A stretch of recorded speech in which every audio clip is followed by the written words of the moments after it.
nga po, suportado ang teacher sa kanilang pagtuturo. So nagiging matatag yung bata sa pagkuha niya ng lahat ng mga competencies dahil yung teacher muna na suportahan. Kapag ang teacher ay confident enough to teach the subject, nabanggit yan kanina po during the discussion, mas malaking bagay na lahat ng competency maituturo niya talaga sa bata. At yung for the week na dati-dati, may mga hindi talaga natatapos. Ngayon, dahil sa collaborative expertise, they will make sure yung competency for the week ay talagang makukumpleto. So yun po yung isang napagandang feature noon. At ang maganda rin po dito, yung mga resources provided. Present naman po yung mga dating mga libro at yung mga learning mga modules, mga video lessons. So nagagamit pa rin po yun ng teacher. At kung sakaling may disruption of classes, malaking bagay yung collaborative expertise. Joined by Dr. Cecile Carandang. So ma'am, you can share with us your thoughts on the new curriculum. What are your suggestions? What are the challenges that you faced so far? I know we're only 2 months pa lang, no, into the 4 weeks po. less than a month, no? So it's probably too early, but just initial thoughts lang, no, on the implementation. You're a professional teacher, your group is a professional, are composed of professional educators, so I'm sure you have a feel already of this new curriculum. And just share with us and some suggestions that we can take into consideration so that we can improve and make this successful. Honorable Chair, Senator Bing Gatchalian, a blessed afternoon, and to all of us gathered here. First, I would like to take this opportunity to thank the invitation given to us to be present here in our Senate hearing for the Matatag curriculum. We can say that we had been very blessed to be chosen as the pilot implementer.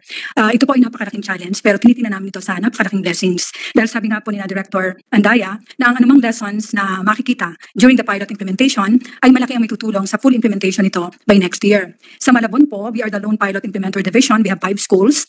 And among those schools, during the collaborative expertise we have during Fridays, nakita po namin na mas iba ang approach at mas matatag talaga ang mangyayari sa Matatag curriculum. Kung comparison po yung pag-uusapan pagdating sa K-12 or from the other curriculum before, ang maganda po kasi ngayon sa Matatag curriculum, we have the collaborative expertise. Natutunan namin yon during the National Learning Camp introduced by DepEd na dati ang mga guro, bibigyan sila ng competency, mag-prepare sila ng lesson plans, and lahat ng mga gagawing activity sheets, sila yung gagawa noon. But this time, for the DepEd, provided po ito ng DepEd Central Office. So meron ng lesson exemplar, merong trainings na ibinigay sa mga teachers, at ang maganda doon, nagkakaroon ng collaborative expertise na bago ituro yung lesson for the next week and not yung previous week, nagkaroon ng pag-uusap yung mga guro ng halimbawa, lahat ng grade 1 teachers. So yung pag-aaralan pa lang next week, pinag-uusapan na nila. So nagkakaroon na sila ng feedbacking dahil nabigyan na sila ng lesson exemplar, ng mga activity sheets, mas nagiging madali. Sa halip na yung isang teacher, siya na ang bahala sa lahat ng pagtuturo niya. Ngayon, nagiging collaborative, nagtutulong-tulong na sila. So kung anong nangyari nung last week, ano yung naging problema, pinag-uusapan nila yon. Kung may mga lessons or may mga activity sheets na hindi natapos, paano ang gagawin nilang approach? At ang maganda rin po noon, yung lahat ng kung ano ang naging best practice ng isang teacher or ng iba pang teachers, na-highlight yun during the collaborative expertise. At hindi lang po yun yung napakagandang feature ng Matatag curriculum. Yung presence ng technical assistance, yung napakalaking suporta ng pinibigay ng division office, ng regional office, and even the central office during the collaborative expertise. Ika nga po, suportado ang teacher sa kanilang pagtuturo. So nagiging matatag yung bata sa pagkuha niya ng lahat ng mga competencies dahil yung teacher muna na suportahan. Kapag ang teacher ay confident enough to teach the subject, nabanggit yan kanina po during the discussion, mas malaking bagay na lahat ng competency maituturo niya talaga sa bata. May we hear from the representatives of PUP who are online, I believe? Yes. Sinong haharap?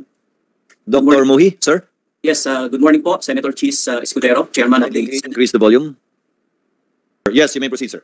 Yes, Senator Francis Cheese Escudero, Chairman of the Senate Committee on Higher Technical and Vocational Education, Senator Wing Gatchalian, and other members of the Committee on Higher Education, and to our Chairman of Commission on Higher Education, Dr. Popoy Rivera. Magandang umaga po sa inyo lahat. At maraming salamat po sa pagbibigay ng oras na mapakinggan ang aming sintang paaralan. Sa loob po ng 119 na taon na natiling matatag at totoo ang Polytechnic University of the Philippines sa kanyang mandato upang tuparin ang pangarap ng bawat kabataang Pilipino na makamit ang kalidad na edukasyon tungo sa pag-aangat ng kanilang mga pamilya mula sa hirap. Taon-taon po ay tayo ay nakakakuha ng higit na 200,000 na mga applicants para sa incoming freshmen.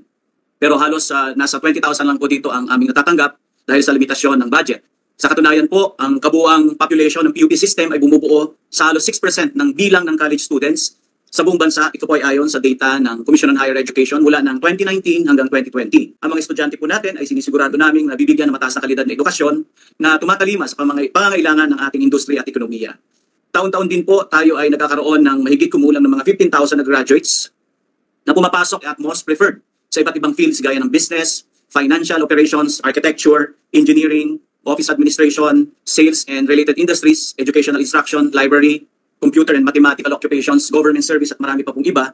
At galing na rin po sa professional and technical positions, mga clerical and rank and file positions. And we take this with pride po dahil ibig sabihin po nito ang ating mga opisina at organization ay pinapalakad at pinapaunlad ng maraming mga PUP graduates. Kaya naman po kami ay nagpapasalamat sa inyong lahat sa pagpapaunlak ng inyong panahon at oras na marinig ang aming hangarin na maging makilala bilang isang National Polytechnic University. Una po, gusto namin mabigyan na maging National Polytechnic University bilang pagkilala sa kakayanan makapagtala ng direksyon, plano, programa at pamantayan na siyang pangunahing basehan ng functions ng aming pagtuturo, mga academic programs, research and extension na may malaking ambag at nakatuong tungo sa national development. Ang PUP po ay kaisa at katuwang ng gobyerno sa pagpapabuti ng estado ng higher education ng bansa. Pangalawa po ay ang panawagan ng mas mataas na budget para sa buong PUP system. Ito ay para mas mabigyan ng opportunity na makapag-aral ang mas malawak na hanay ng kabataang Pilipino. At pangatlo po, at higit sa lahat, ang flexibility sa pagbubuo at pag-establish ng mga programs na tumutugon sa pangangailangan ng industries dito sa ating bansa. Ang PUP po ang isa sa mga unang nag-offer ng railway engineering. Katuwang po natin dito ang DOTR, ang cooperatives, ang banking and finance, advertising, mga associate course at mga diploma courses na naka-align po sa TESDA at tumutugon sa pangangailangan ng industry at ina-address ang skills gap at iba pang courses dahil naiintindihan po natin kung paano tayo mas makakatulong sa national development. Ako po ay naniniwala, kami po rito sa PUP community, na ang PUP ay backbone of the Philippine economy. Kami po ang inyong mga teachers, researchers, analysts, computer technicians, developers, engineers, architects, accountants, mga bank managers, library secretaries. Kami rin po ang mga nasa frontline services ng iba't ibang kumpanya, opisina, bangko, mga tindahan. Mga PUP yan po na araw-araw ay tumutulong sa pagpapatakbo ng ating lumalagong ekonomiya. Kung may papatupad po natin ang National Polytechnic University, ito po ay magiging karangalan namin at ng bawat manggagawang PUP yan at magiging katuparan ng pangarap ng bawat kabataang Pilipino. So maraming salamat po. Sir, I'm sure you heard what Chair Popoy said earlier, and may I pursue it? Senator Sherwin, please feel free to interject whenever you want to. What's in the name, Chair Popoy? So what if I call PUP a national university, National Polytechnic University? That does not automatically carry with it institutional autonomy, right? Basically, it does. Unless we write it Yeah, down. unless by law you say they don't have institutional autonomy, but they have the name. Yes, when you say National Polytechnic University, that is not, there is no dictionary definition that automatically they will have institutional autonomy unless we say so in the law, right? Yes, Mr. Chair. And as you said, in Korea, they have 5 national In universities. Malaysia. In Malaysia, sorry. Now, President Moiser, Chair Popoy said some of your programs are not yet compliant with said regulations. He is basically reserving the grant of institutional autonomy to PUP because of that reason. How do you comment on that, sir? Sir, nung pong nagkaroon ng huling SUC leveling, that was in 2013 and 2016, yun po yung naging dahilan kung bakit bumaba yung aming SUC leveling from level 4 to level 2. Yun po ay dahilan dun sa mga programs namin, sa mga branches namin or campuses namin, dahil po sa aming pagkakaalam na pagka kami ay nag-o-offer dito sa main, sa Santa Mesa, ay carry na po yung mga programs na ino-offer namin doon sa mga branches at campuses namin. Pero dahil nga po may COPC na kailangan at yung po mga programs namin ay agad po namin in-apply ng Certificate of Program Compliance. Sa katunayan po, lahat po ng mga programs namin dito sa main at sa branches at campuses namin, kami po ay nakapag-submit na ng mga COPC.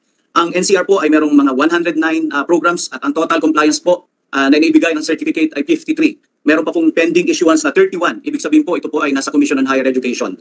Doon po sa Region 3, meron po kami 16 programs. Ang COPC po na na-issue na ng Commission on Higher Education ay 13. Yung iba po ay pending ang issuance. Sa Region 4A po, 65 ang aming programa rito. At ang COPC issued po ay 11. And the rest po ay pending ang issuance. Sa Region 4B, meron po kaming 5 programa at hinihintay na lang po namin ang visit. Sa Region 5 po, meron po kaming 5 programs. Hinihintay rin po namin ang visit. Ang ibig sabihin po, nung lumabas po yung SUC leveling at saka po yung pagdito noong 2019, agad po kami tumalima sa pag-submit ng COPC. Bukod po doon ay yung sinasabing mababa ang aming passing percentage sa board exam. Sa katunayan po ay ang PUP po ay nagpo-produce po ng mga board top notchers, no? Nitong nakaraan 3 taon po ay ang top notchers namin ay 62 at kami po ay kasama sa list ng mga board performance ng mga sa top performing school po, no? Even po ang mga branches and campuses namin ay Sir, just to correct you, Chair Popoy did not say that PUP had a low passing average in board exams. Lahat po ng Newsflash video ay makikita sa aking Newsflash playlist. Sa mga gusto naman po ng mga biblical topics, punta po kayo sa aking channel na Maha Free TV. Para sa mga gustong mag-order ng Fermax Firmang and Lifting Cream and Immune System Booster, contact Mr. Dante Meraviles on Facebook. Cell phone number 090865537557.